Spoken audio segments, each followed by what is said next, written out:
started working on the funny car cage. For let's see, for this part of the cage, basically I bend it a little bit to make it equal to the bend back here, so they're both bent, so it's not like flat and bent.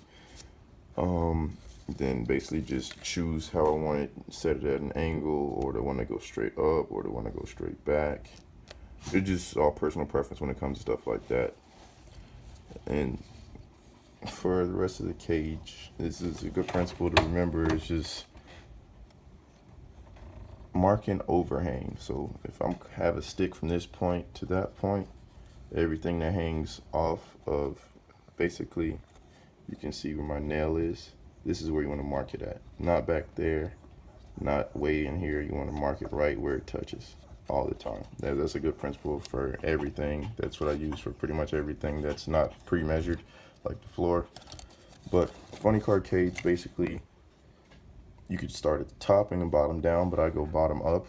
So basically, I try to get it the same like angle as the other side, the front side of where my finger is right here moving.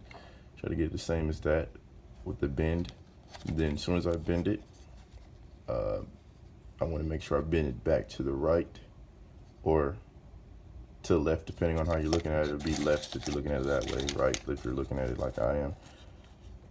Make sure you get it, the bend, so it should be perfect, but I kind of rushed it. Get the bend nice and almost parallel with the one behind it, where my finger is right here. Then add another bend at the top for the roof. They go straight across, they'll be parallel with the back of the chassis.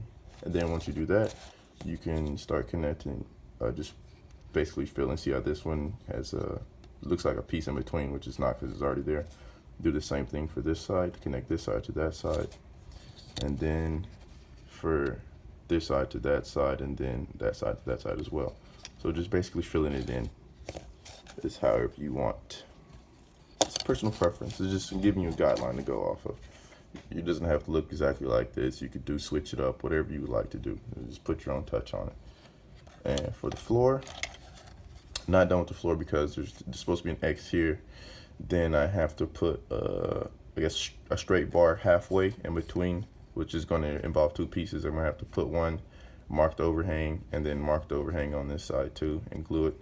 Same thing for that side. Then the floor will be completely done. I also cut out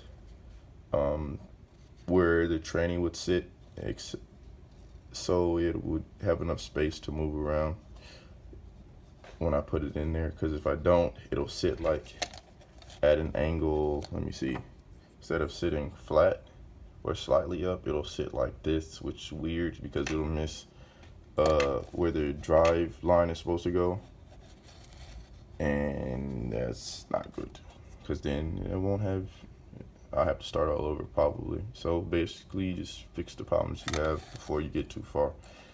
What else? Oh, I marked for the firewall. Let me see if I can get this in here.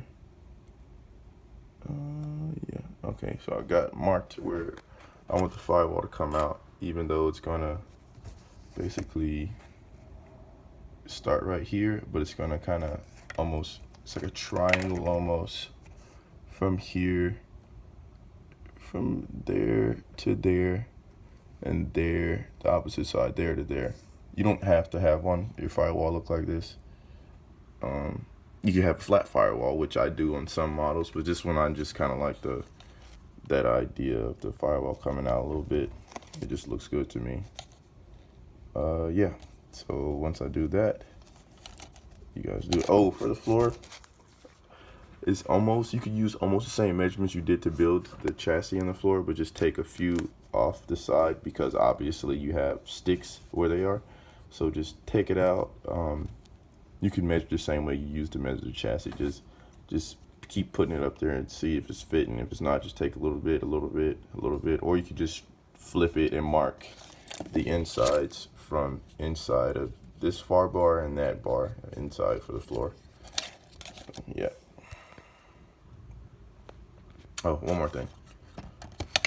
For all this stuff, basically same thing applies, but when you're building the bottom, you want to do this bar first, this bottom bar that my finger's on, then the next one, and then you can do these on top, because if you work anywhere else it'll be weird. I tried it before on another car I did and it was kind of iffy. So yeah.